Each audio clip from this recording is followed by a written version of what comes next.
राम राम जी सारा ने बोला वेलकम है थारा एक और नई वीडियो में। तो मैं ही बहना फ़ोन में एक कहानी आ रही थी। वह कहानी पढ़ने लगी कि मैं का मिटना, मैं के होता है, अहंकार होता है इंसान में। अगर वो मैं खत्म हो जाना तो हमने भगवान मिल जा, भगवान की हमने पहचान हो जा है, यो बेरा पड़ जा के भगवान की चीज़ है। लेकिन जब तक इंसान में का मैं ही नहीं मिटता ना, तो तब भी उसने किसी बात का बेरा ही कौन पड़ता।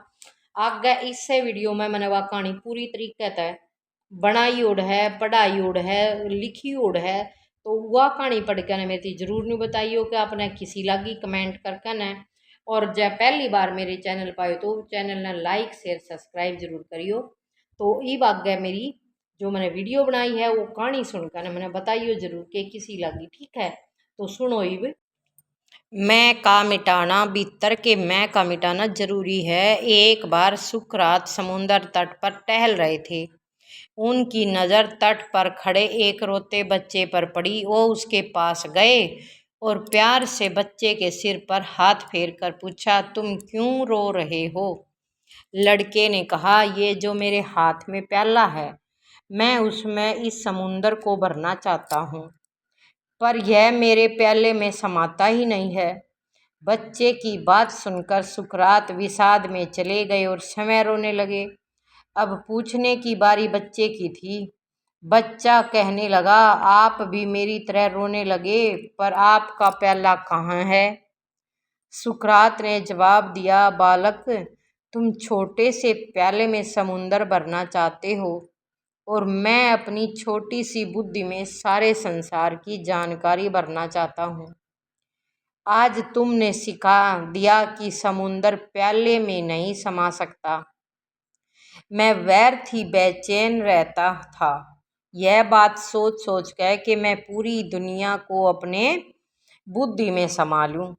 यह सुन के बच्चे ने प्याले को दूर समुंदर में फेंक दिया और बोला, हे सागर, अगर तू मेरे प्याले में नहीं समा सकता तो मेरा प्याला तो तुम्हारे में समा सकता है ना।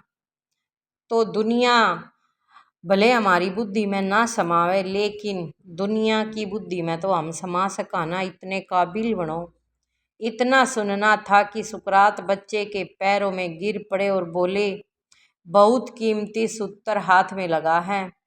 हे परमात्मा, आप तो सार का सार मुझ में नहीं समा सकते, पर मैं तो सार का सार आप में लीन हो सकता हूँ।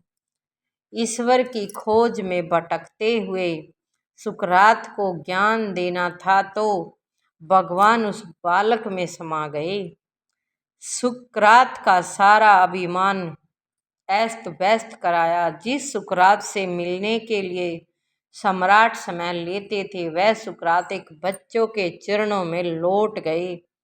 ये वो शक्ति होती है, ये वो संस्कार होते हैं, ये वो ज्ञान होता है हमारे, जो हम किसी को भी हमारे अंदर हमारे सामने झुका सकते हैं। ईश्वर ही ये सारे काम करवाता है। तो इस मुरली से, इस कहानी से हमें यह शिक्षा मिलती है, ईश्वर जब आपको अपनी शरण में लेते हैं ना, तब आपके अंदर का मैं सबसे पहले मिटता है। या यूं कहूँ, जब आपके अंदर का मैं मिटता है तब ईश्वर की कृपा होती है। दोनों बात एक जैसी हैं। इन तरह मैं नहीं मिटेगा, इतना भगवान भी हमारे मिलेगा नहीं भाई।